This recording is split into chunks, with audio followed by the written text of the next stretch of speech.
Эрзинде бир дагы имарат урабаганы чынбы? Тактайбыз. 6 февралда очогу 7,8 балга жеткен жер титирөө 2 жолу кайталанган. Зилзаладан Түркиянын Хатай, Газиантеп, Кахраман-Мараш өңдүү 10 провинцияда үйлөр жер менен жексен болгон.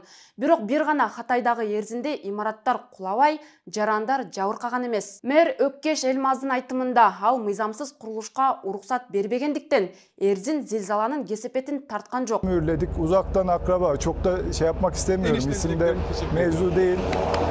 Buna rağmen onun binasını mühürledik. Ceza yazdık. Savcılar suç duyurusunda bulunduk ve bana telefon açtı. Dedi böyle bir durum var.